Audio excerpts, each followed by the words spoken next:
Good morning once again. Today is Tuesday, August 16th, and we are continuing with our study of Lesson 8 about using and multiplying talents. My name is Dorcas from Washington. We were with you yesterday, and we're going to be with you throughout this week as we continue studying about multiplying talents, using and multiplying them. And I hope by now you're already thinking about what talents you have and what use you're making of them.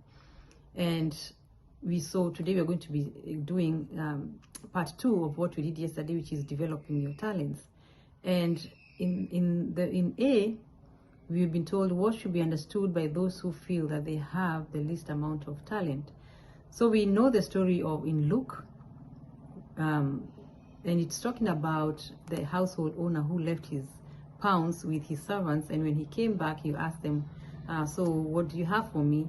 And this last one, who starts in 1920 to 24, had 1 pound. He had the least talent. The others had more, and they made use of them. But this one had 1, and what he did, he hid the pound in a napkin.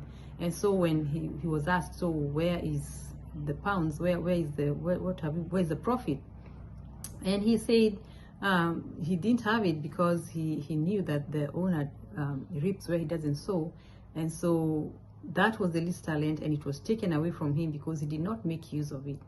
And so, we are asked how, what should be understood by those who don't feel that they have those who feel that they have the least amount of talent, is to realize that as small as it is, God blesses it as it is, because he's the one who gives talents, and he knows what he expects from that talent. So if much is given, much is required. If less is given, less is required, of course.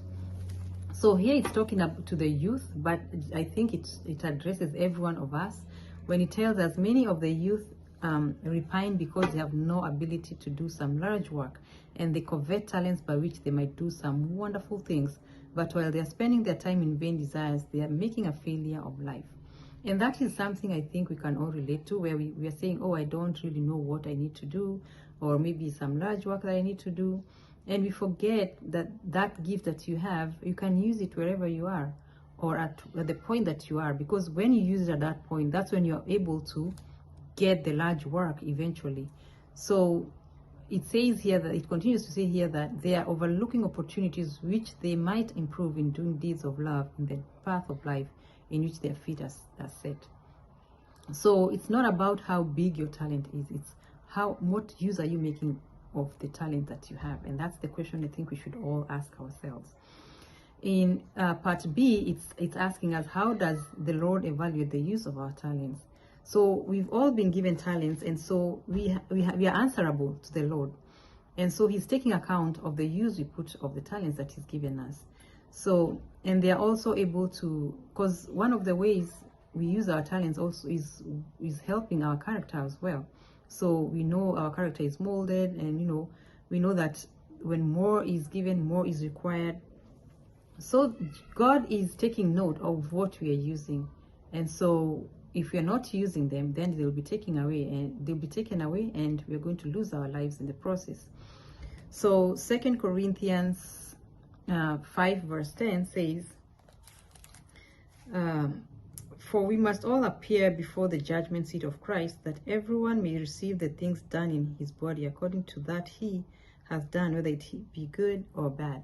So there's a judgment coming, and we have to think about everything that the Lord has blessed us. How are we using it? So what talent do you have? Is it money? Is it time? Is it the ability to talk? Is it empathy? Is it a desire to help other people? What is it? Is it evangelism? What is it? And how are you using it? Because the Lord is taking note of all these things. So in the extended reading, it tells us, when the Lord takes account of his servants, the return from every talent will be scrutinized. The work done reveals the character of the worker. So the work speaks much about our character, the work that you make use of the character.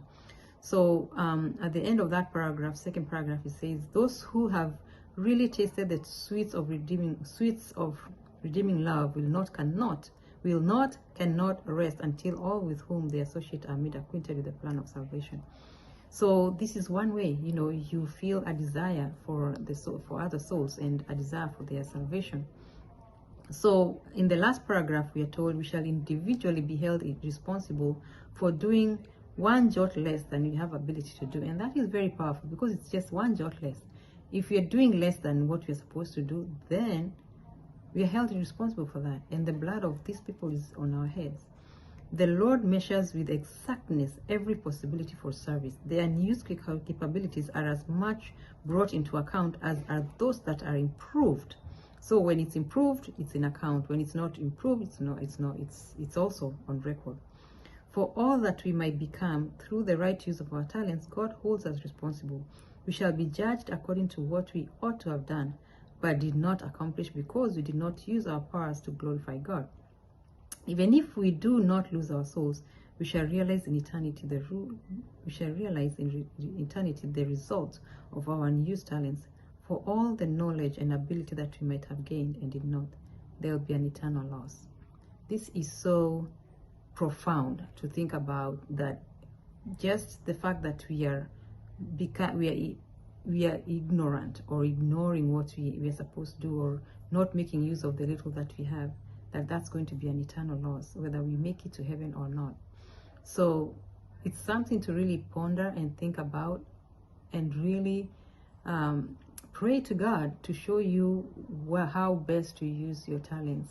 So it doesn't matter how small it is. As we started this study, we learned that the one who had the least also could have made use. He could have gained another pound. He didn't need to gain 20 pounds. He just needed to gain one more pound, or even half a pound, based on what he had. But he didn't even try. So what are we doing with what we have? What is in your hand, and what are you using it for? So let's think about this as we go about our day, and I hope to see you tomorrow so I can continue on this study about talents. Have a blessed day. Bye bye.